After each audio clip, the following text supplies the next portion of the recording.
بسم اللہ الرحمن الرحیم۔ نبی صلی اللہ علیہ وسلم کا آخری خطبہ۔ تقریر۔ نبی صلی اللہ علیہ وسلم کی آخری خطبہ جس میں ایک ایک بات پر مسلمانوں کا عمل ہونا چاہیے۔ وہ آخری خطبہ جو نبی پاک صلی اللہ علیہ وسلم نے اپنی آخری حج میں تقریباً 1.25 لاکھ صحابہ کے سامنے میدان عرفات میں دیا تھا، جس میں آپ نے پورے اسلام کا خلاصہ بیان کر دیا تھا، اور تاریخ 9 ذی الحجہ 10 ہجری تھی۔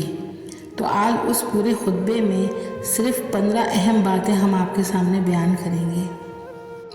نبی صلی اللہ علیہ وسلم نے فرمایا، اے لوگوں سنو، مجھے نہیں لگتا اگلے سال میں تمہارے بیچ میں موجود رہوں گا، اس لیے میری باتوں کو غور سے سنو اور ان لوگوں تک پہنچاؤ جو لوگ یہاں نہیں پہنچ سکے۔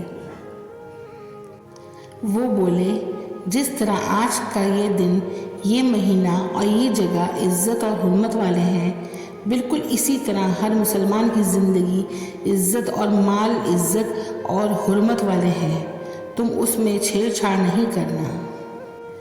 وہ بولے، لوگوں کے مال اور ان کی امانتیں ان کو واپس کرو، کسی کو تنگ نہ کرو اور نہ ہی کسی کا کوئی نقصان کرو، تاکہ تم بھی حفاظت سے رہو۔ یاد رکھو، آپ کو اللہ سے ملنا ہے اور اللہ تم سے تمہارے اعمال کے بارے میں سوال کریں گے۔ اللہ تعالیٰ نے سود کو ختم کر دیا ہے، اس لیے آج سے سود کا لین دین ختم کر دو۔ تم عورتوں پر حق رکھتے ہو اور وہ تم پر رکھتی ہیں، جب وہ حقوق پورے کر رہی ہیں تو تم پر ضروری ہے کہ تم ان کی ذمہ داریوں کو پوری کرو۔ عورتوں کے بارے میں نرم رویہ رکھو، کیونکہ وہ جیون ساتھی ہیں اور بے انتہا خدمت گزار ہوتی ہیں۔ کبھی زنا کے قریب بھی مت جانا۔ اے لوگوں، صرف اللہ کی عبادت کرو، 5 فرض نمازیں پڑھو، رمضان کے روزے رکھو اور زکوٰۃ ادا کرتے رہو۔ مالی حالات اگر اچھے ہوں تو حج بھی کرو۔ ہر مسلمان دوسرے مسلمان کا بھائی ہے، تم سب اللہ کی نظر میں برابر ہو۔ یاد رکھو، تم سب کو ایک دن اللہ کے سامنے اپنے اعمال کی جواب دہی کے لیے پیش ہونا ہے۔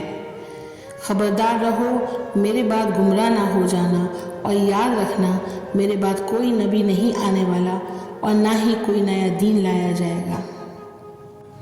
اور یاد رہے، میں تمہارے درمیان 2 چیزیں چھوڑ کر جا رہا ہوں، ایک ہے قرآن اور دوسری ہے سنت، حدیث۔ اگر تم نے اس کی پیروی کی تو تم کبھی گمراہ نہیں ہوگے۔ سنو، تم میں سے جو لوگ یہاں موجود ہیں تو یہ بات اگلے لوگوں تک پہنچائیں، پھر وہ لوگ اگلے لوگوں تک پہنچائیں گے۔ پھر محمد صلی اللہ علیہ وسلم نے اپنا چہرہ آسمان کی طرف اٹھا کر فرمایا، اے اللہ، گواہ رہنا، میں نے تیرا پیغام تیرے بندوں تک پہنچا دیا۔ وفات۔ 11 ہجری میں 29 صفر کو پیر کے دن ایک جنازے کی نماز سے واپس آ رہے تھے کہ راستے میں ہی سر میں درد ہونے لگا، بہت تیز بخار آ گیا۔ انتقال سے 5 دن پہلے 7 کنوؤں کے 7 مشک پانی سے غسل کیا۔ یہ بدھ کا دن تھا۔ جمعرات کو 3 اہم وصیتیں فرمائیں۔ ایک دن قبل اپنے 40 غلاموں کو آزاد کیا، ساری نقدی دان کر دی۔ آخری دن پیر کا تھا۔ اسی دن 12 ربیع الاول 11 ہجری چاشت کے سمے آپ اس دنیا سے رخصت کر گئے۔ چاند کی تاریخ کے حساب سے آپ کی عمر 63 سال 4 دن کی تھی۔ یہ بات خاص طور پر دھیان میں رہے کہ آپ کی جنازے کی نماز کسی نے نہیں پڑھائی، باری باری 4 6 لوگ حضرت عائشہ کے گھر حجرہ میں جاتے تھے اور اپنے طور پر پڑھ کر واپس آ جاتے تھے۔ یہ طریقہ حضرت ابو بکر رضی اللہ عنہ نے سجایا تھا اور حضرت عمر رضی اللہ عنہ نے ان کی منظوری کی اور سب نے عمل کیا۔ انتقال کے بعد حضرت عائشہ رضی اللہ عنہا کے کمرے میں جہاں انتقال فرمایا تھا دفن کیے گئے۔